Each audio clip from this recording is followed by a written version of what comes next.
The eye for a good product is in every consumer. We have a habit of settling down with good enough, and it shows in our products as well. We have a guest who's returning to us, Nitin Pulyani. Today, the CPO of Cashfree. We should be great at communication. The context of the communication changes, but the importance of communication stays forever. People struggle to define how do I measure product market fit, and I think retention is one. You're assuming your customers will be forgiving in nature, but they won't. You are not their top of mind. When the iPhone launched, they created unboxing experience. I have to give and handhold day to deliver that aha moment again and again, then it becomes a habit. When you are entering into a crowded space, early adoption and habit building becomes very important. Natural thinking comes in when you deconstruct products in many B2C apps. Design is very important. So if everybody is becoming a super app, then how do you differentiate yourself? Product manager is a product manager. It doesn't matter whether you are a P2C PM or a P2P peer. How do I build products that can compete in the global market? Welcome, everyone, to another episode of Feature Bites at Behind the Feature. Today, we have a guest who's returning to us. It's Nitin Pulyani. Nitin's today the CPO of Cashfree. Since we're sitting at ISB, a lot of current batches, a lot of people want to do product management. It is, they were looking for roles in it. One is, are you hiring? Yes, definitely. We are hiring. We are hiring in good numbers at all levels, with all with kind of experiences. And what are some of the skills? And I know you've spoken about it, but we had spoken in a different context. But I want to apply to a role to Cashfree. What are some of the skills that you're looking for? What do I do to prep to be interviewed by your team? So you need to be a natural thinker, and customer first is something that we prioritize a lot. Customer first seeking. When I say a natural thinker is, we talk about problem solving, we talk about product sense. Business understanding is very important, and since we are a technology product, your technical understanding has to be at par. But natural thinking comes in when you, as a product manager, you deconstruct products on a daily basis, on a regular level. That's when you train your mind to think good products. How was this product made? Why is this table a certain way? Why is this table a certain shape and size? If you're using a water bottle, right? Why is this bottle a certain shape and size? Why are there 5 different shapes of water bottles? Why are all athlete water bottles have a flip open as a cap rather than a twist open?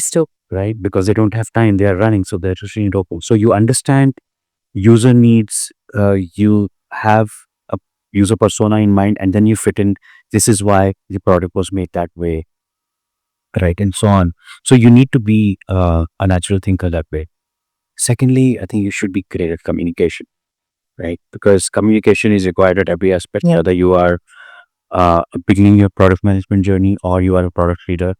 The context of the communication changes, but the importance of communication stays forever, right? Whether you are communicating with your engineering or design team on a daily basis, because you have to pass on the context. You are the glue that sets the context for everyone in the team, right?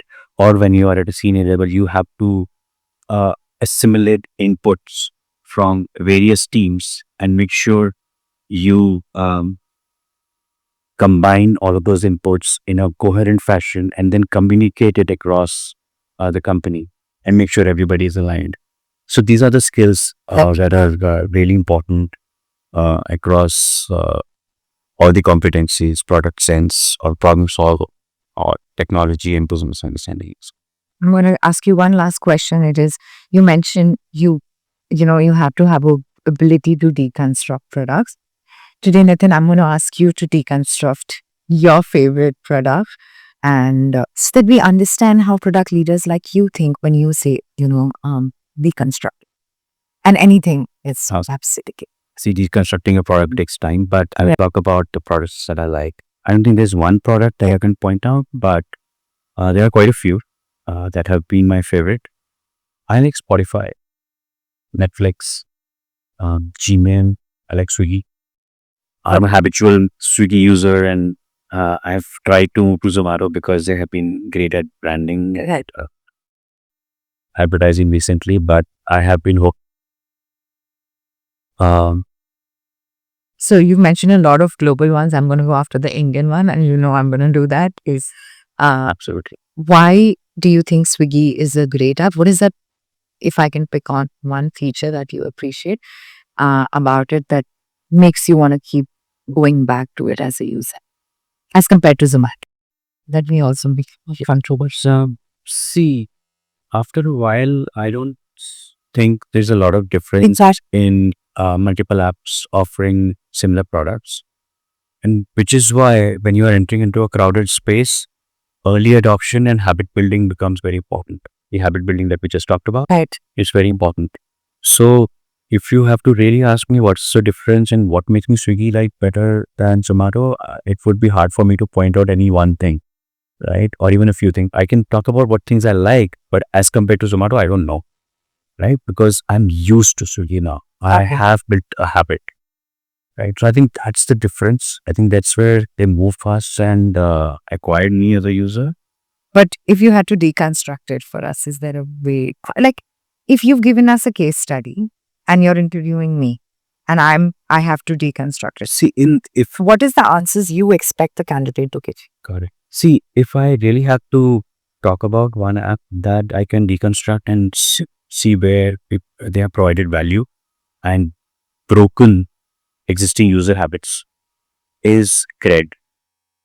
Um, and the reason being, payments was a crowded space. Consumer payments was a crowded space at that time. Yeah.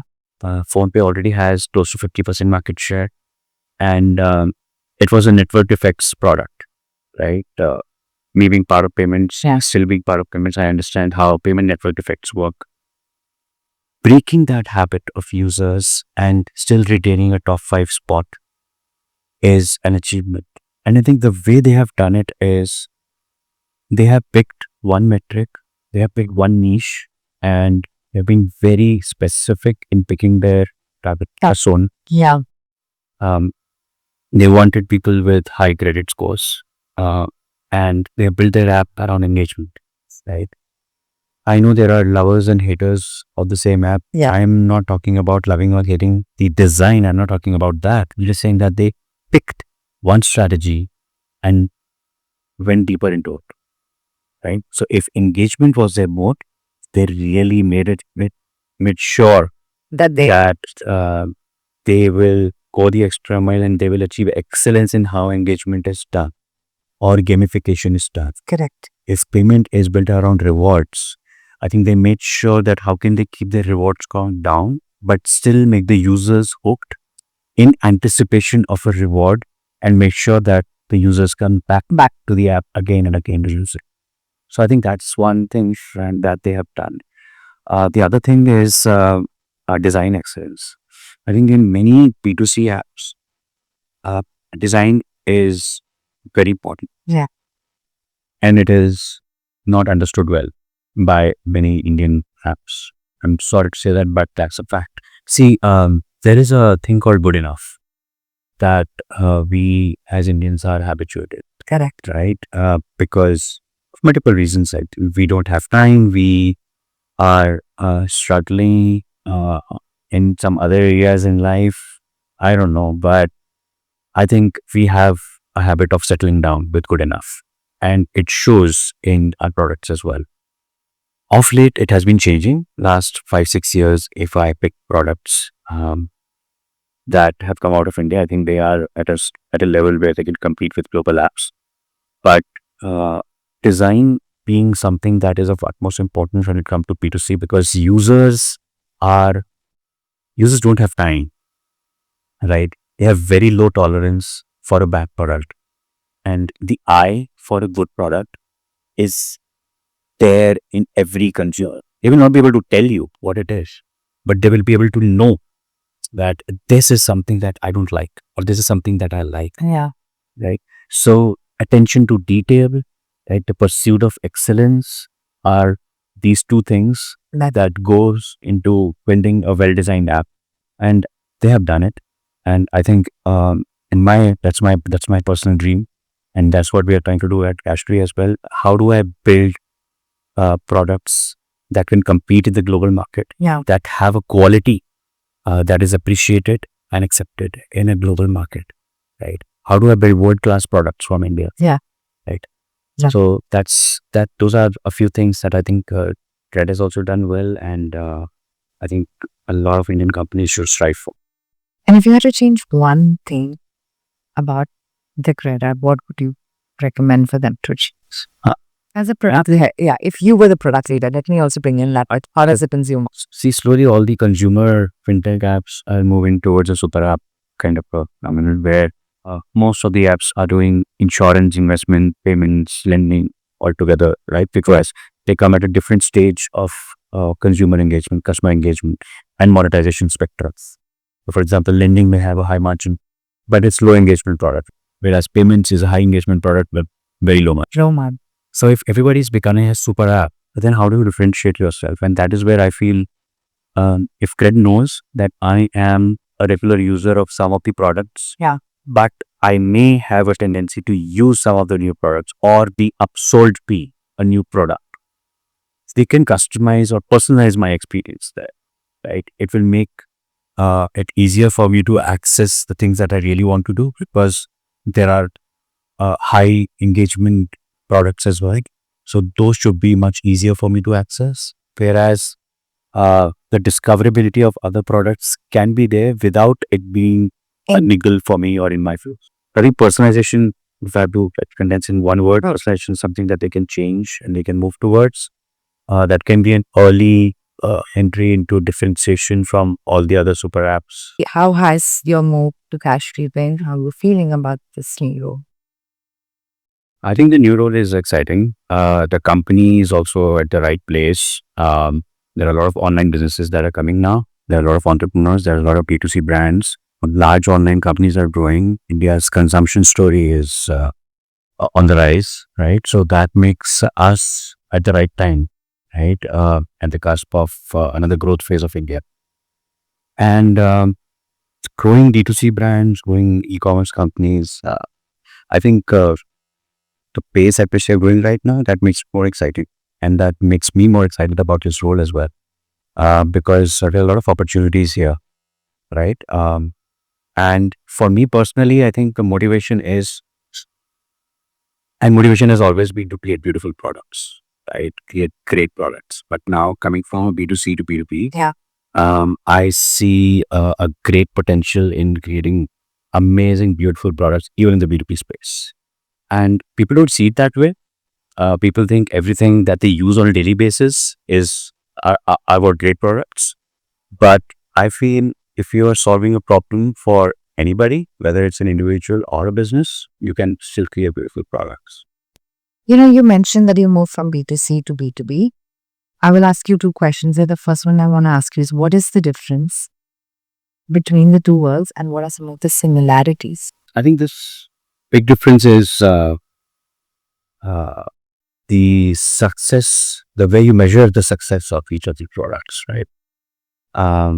For a B2C, you have to give value to a large number of people, a large number of end users. And most of the times you can relate to it because you or some of your family members or some of your friends are also part of the users of those particular products, right? So that's where you can see it. It's very high relatability.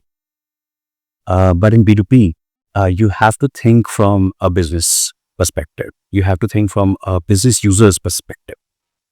So your persona is very different, as you are not normally the user of your own product on a day-to-day basis. Correct. You might be the user of some of the business products at your work, whether they are B2B2C, or in your experience, you might have worked with some of the products. But you don't have that when you're on the building side, when you're on the creative side.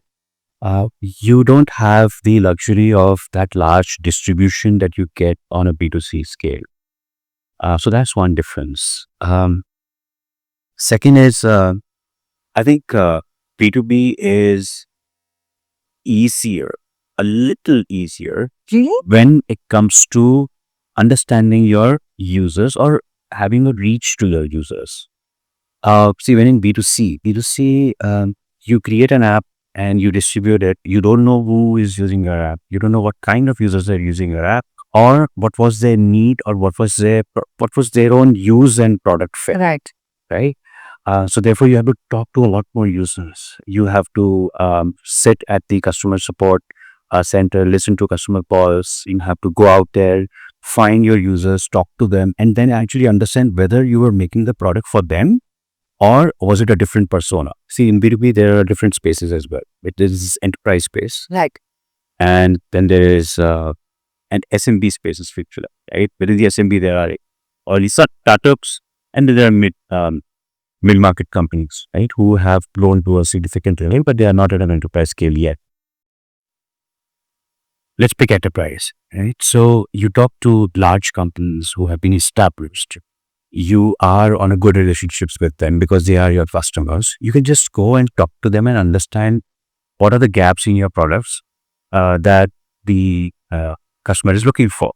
So that's the easy part, because for enterprise building, you just have to understand where the money is, where the revenue is, who the customer is, and what's their pain point, and then go back and execute. I'm not saying it's easy. I'm just saying it's easier to understand the enterprise needs. But when it comes to mid-market or early stage startups or SMB segment, there it becomes similar to a B2C scale, because we're talking about lasting companies, a D2C brand launching their own app in a tier 2 town, or a D2C brand, 15-20 member team launching their app in a tier 1 city, may have very different needs, right? So there it comes very closer to a B2C. so do you think, as someone, whether I'm in product marketing or a product manager, how is it that my mindset?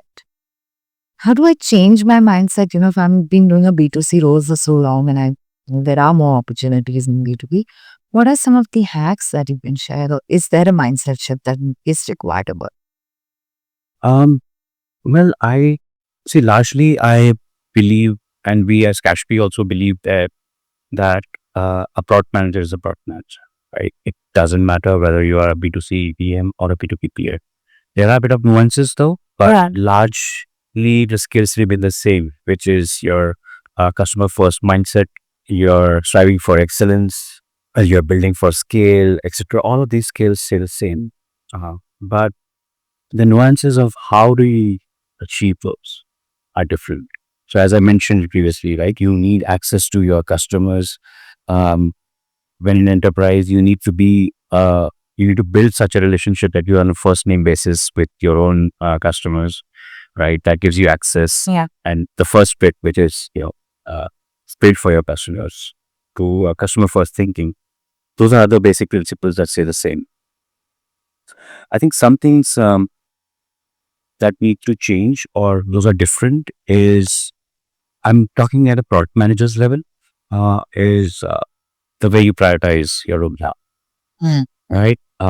Because in B2B, your primary metric is revenue, right?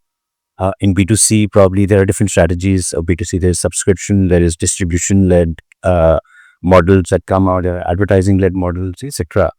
But in B2B, it's primary revenue, usage-based revenue that you have. So revenue is one metric that you have to think through. Understanding your product strategy, who you are bidding for, if there are multiple personas that your product is catering to. One thing is you acquire a customer and you've been someone who's acquired them at scale. But the other more and more important business need that's coming out as you scale is retaining that, right? And that's something that we all struggle, right? No matter whether you're a B2B or a B2C. What are some of the customer retention strategies that according to you have worked in your career and that you're happy to share? Sure. See, retention is your ultimate metric and should be. Whatever business model and whatever strategy your company is following, I think retention should be our ultimate goal. And people don't understand that. I have seen, this is a very basic rookie mistake, because we get so distracted with our day-to-day work that we don't get our North Star right. Okay. And if you are really talking about product market fit, people struggle to define how do I measure product market fit. And I think retention is one. Because retention signifies that people are in love with your product and they are coming again and again. That's the basic definition of retention. That's how you should look at it. Yeah. And retention is also important because it saves your company money, Correct. right? You spend so much on acquiring a customer, and within 3 months, if your customer drops out, you have lost that money on acquiring the customer before you are deriving the value out of it. And that's why it's very important. And that's why it's little direct and easier to measure in a B2B than B2C who haven't yet figured out their monetization strategies, right? So that's why retention is important. Once the importance is established, then you need to define how do I retain my customers. I just want to talk about one point here because in a lot of retention strategies, there are a lot of retention tactics depending on which business you are in. Right. For example, it's a payments business versus an insurance versus a B2B payments, etc. All of them will have very different retention strategies. But I think if I had to pick one basic skill that everybody should follow and people often overlook it is onboarding. Onboarding and activation impacts retention in a way that no other tactical retention strategy will do. Okay. Wow. So imagine it this way, right? Even if your product has gaps, you know your product has gaps. And you would say that I define my MVP, Yeah. let my customers use it. And then after, I'll solve a basic problem so that my customers adopt the product. But after that, I'll talk to my customers and figure out what I want to improve. But you're assuming that your customers will be forgiving in nature. But they won't because the market is so crowded. All the customers have so many options today that they won't give you that much time, right? You are not their top of mind. Therefore, you have to give them an early welcome, which is great, which makes them feel great. I often give this example of an iPhone. When the iPhone launched, they created something of an unboxing experience. Yeah. It was unheard of, unheard of. But why is that? Right? Because an unboxing experience is kind of a warm welcome to your customer. Right? You feel great opening a box. Right. When you launch your phone, you go through some onboarding screens which makes you feel good. Right? It's always charged up. First of all, right? Phones were never charged up when they're out of the box. So it's a great onboarding experience, great unboxing experience. And that is true for everything, whether it is a B2B app, whether it's a B2B product, whether it is a B2C app, right? So for B2B, for example, right, it's how soon. So I'm sitting across the table with you. We are having a pricing negotiation. We agree on a price and then we start onboarding you on the product. You are an online business, right? We as a company, as Cashfree also will say that all the online merchants depend on us in doing their business, right? So they have offloaded their payments problem on us. They have sorted their business across all aspects, right? Your own pricing, your own sourcing strategies, your own company formation, etc. Now comes the last part, which is payment. We can't keep you waiting for a long time. Right. So how can we onboard you faster? Because that is what matters to you. For a B2C product, right? I don't know what matters to you. For example, at But a lot of them just give me an early discount. Oh, you're my first. Is that what you mean by great onboarding experience? Oh, your first order is. Because I see people just doing that much. see, for every app, there are certain things that you as a customer need to do to get the best out of that. Yeah. That's called a value discovery, right? How do you reach to your value the fastest? Right? And you need to do certain things to get to that value. How do I give you an experience in such a way that you are more than willing to give me that information so that I can give you that value the fastest? Yeah. Okay. Let's give an example, right? Let's take an example of PhonePe, right? Or maybe an e-commerce app. Okay, let's say Swiggy. We've talked about PhonePe before. Swiggy wants addresses, right? Because the value that you get out of Swiggy is that they want you to reach the fast. is their menu, their catalog.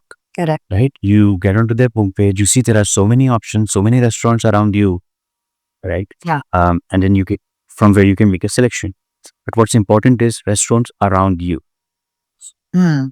And for you to get that value, you need to give me your location. The location. And once you order, I don't want you to go through the address formation because you have gone through a great experience of selecting what you want to eat. Right. Probably you're in a hurry. Probably you want to get to it fastest. Okay. But I don't want to take your address late. But why can't I take your address early? Right. Okay. So all of these preferences that I want you to give me so that I can give you the value of my product. Right. Is what a great onboarding experience is. Now, technically, these you call it onboarding, and then you call it activation, and then you call it setup, right? And then after that, you reach an aha moment. Aha moment is the first moment that you discover the value of the product, and I have to give and handhold to as a customer to deliver that aha moment again and again. Then it becomes a habit for you. And then you have to find a new aha. And once it becomes a habit, right, it may be the same aha moment, right? It's the first one, like order it again and again from multiple restaurants. Right. Facebook reached a metric called 7 friends in 10 days, right? So that was a moment that they created. They measured it. It's very intensive.